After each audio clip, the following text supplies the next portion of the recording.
మరియం అలైహిస్సలాం దైవ ప్రవక్త ఈసా అలైహిస్సలాం గారి మాతృమూర్తి. దైవ ప్రవక్త జకరియా ఆయనపై అల్లాహ్ శాంతి వర్షించుగాక గారి భార్య సోదరికి ఒక కుమార్తె ఉండేది. ఆమె పేరు హసన్న. ఆమెకు ఇమ్రాన్తో పెళ్ళి అయింది. ఇమ్రాన్ ఇస్రాయేల్ నాయకులలో ఒకరు. ఈ దంపతులకు చాలా సంవత్సరాల వరకు సంతానం కలగలేదు.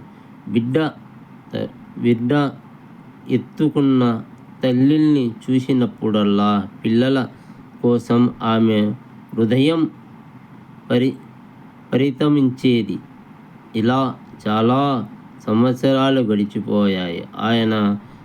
అయినా ఆమెలో సంతానం గురించి ఆశ మాత్రం సజీవంగా ఉండేది. సదఖల్లాహుల్ అలీయుల్ అజీమ్.